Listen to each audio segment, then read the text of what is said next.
History was made on the offensive side of the ball in New Orleans Sunday. Drew Brees and Eli Manning combined for a single game record 13 pass TDs and combined for 101 points basketball score, tied for the third most points by both teams in NFL history. Stephen A., what was your takeaway from that ridiculous shootout?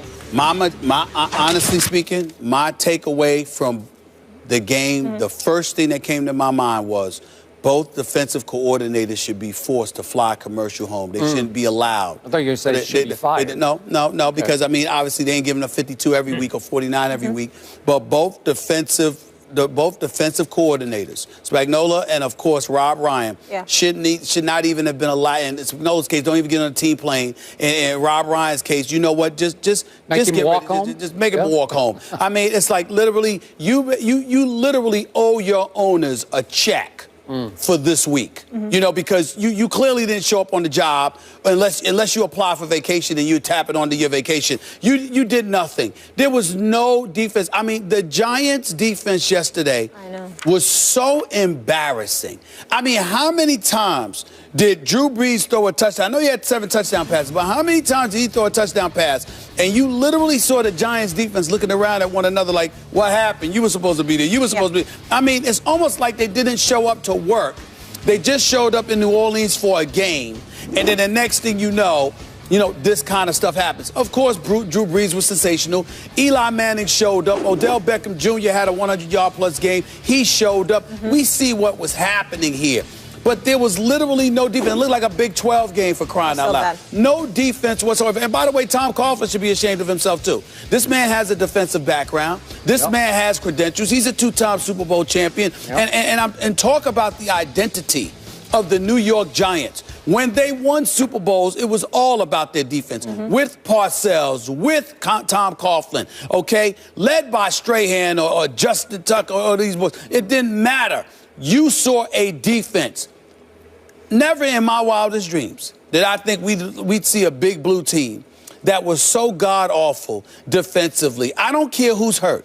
I'm not even going into all those semantics. How could you look that bad? They were atrocious to the point where it doesn't even make sense to me to talk about a Drew Brees or to talk about an Eli Manning because it really, really, really doesn't matter. This Giants team that I saw ain't winning the NFC East. It's not happening. You got to be able to play defense. It's now, to me, after yesterday's performance, it's back to being about Dallas and Philadelphia, more so Philadelphia than Dallas for obvious reasons, which we'll get into a little bit later. But in the end, the Giants, I don't care about their 4-4 record. I don't care about the fact that they're in first place. You can't play defense like that and win.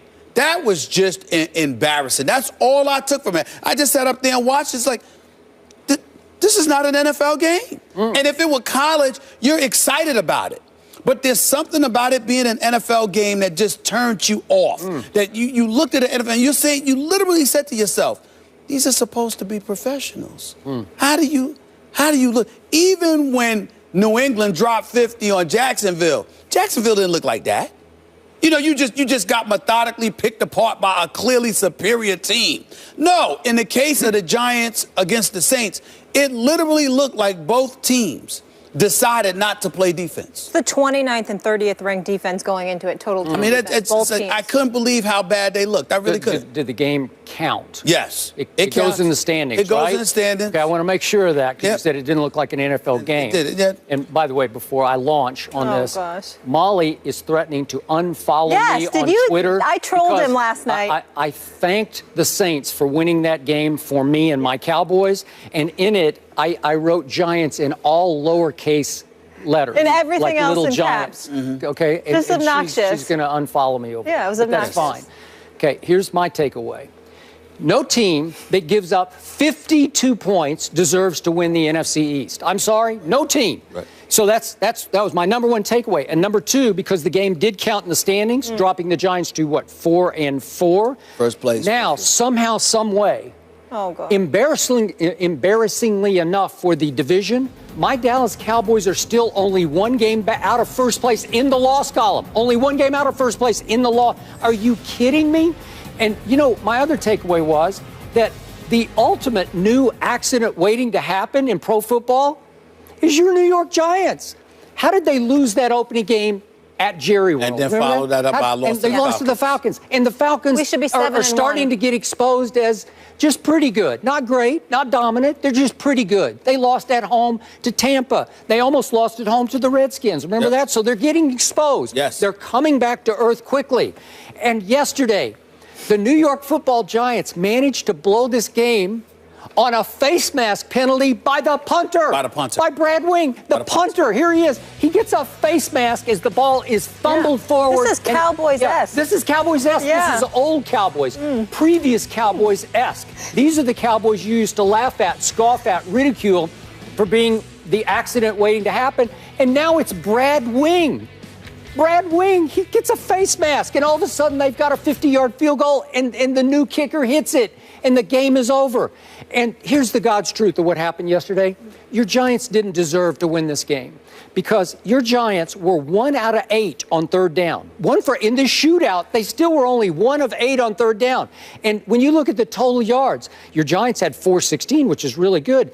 The other teams got 614, so almost 200 fewer yards do your Giants have than Drew Brees and company, right? Yeah. And the Giants did have 1 defensive touchdown on the fumble return, 63 yards. Okay, so you hang in. That actually put you ahead.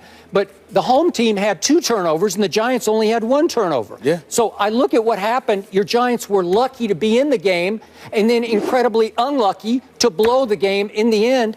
They come back to the pack. And the truth is, the NFC East, halfway through, it hasn't even started yet, right? It's like it's up for grabs now. It's still, I don't know, the Washington Redskins could win the NFC East for all I know. Yo, listen, they're only a game back. That's what I'm saying. They're only a game back. I mean, it's again, Dominique Rodgers-Cromartie, I want to sort of omit him from this conversation because he makes plays. He's had 3 interceptions in the last 2 weeks. He finds a way to keep himself actively involved. Yeah. I get all of that, but I mean, this is some embarrassing stuff here. And you Spagnola, I mean, you should be ashamed of yourself. You Rob Ryan. I don't care that you won. You should be ashamed of yourself. You Rob Ryan, your defense. I mean, talk about somebody that lost his luster. I mean, think about it. Once upon a time, we just sat there and said if he lost some weight and got a haircut, we you know what, he could be a head coach. He could be a head coach. Got to look the part. Got to show up to work, look a professional. Get a haircut. Go to a salon, or in his case, a salon, not a barbershop, and just get the haircut. Do whatever. Do whatever you need to do. Yeah. But then you look at this defense and the way that it has played, particularly yesterday too. Just no excuse whatsoever. And the Giants didn't even run the football. Everything was with their passing attack.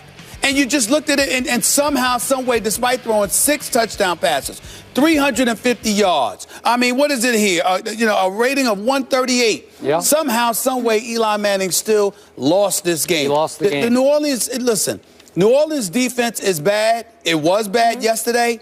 But the Giants were so embarrassing because, again, at least when New Orleans got beat, there was somebody in the vicinity. Yep. I mean, you look at the Giants, it was like, literally, who is it that scored the 1 touchdown where he's just strolling in? When he just strolling, I mean, who was it? Literally walking in, looking behind, and it's like, there's nobody near me. Nobody's home. He literally could have walked the last 30 yards. Most yards allowed since 1943 by the Giants. I don't even understand it. I really don't understand it. He literally could have walked the last 30 yards. Yeah. Walked. Was that fun for you? Did you enjoy that? Great time. That was my great moment of the day. Yeah. How about those Cowboys? We'll talk about Colston. them. Colston. It was Colston. It was Colston. Yeah. I'm just saying. I just looking at him. He's like he couldn't believe how wide open he was. Yeah. It was just embarrassing, man. And like I said, it's an NFL game. You don't anticipate seeing something like that. That was just bad. Okay. As long as we don't have to talk about the Cowboys today, I'll be happier. Right. Of course we're talking about the Cowboys today. Of course. Oh, well, I'll lay out of this one. Right. I'll let Stephen A. handle it. Please. The NFC is looking like the AFC South. It's bad. Right. In a battle of Skip and Stephen A.'s Super Bowl team,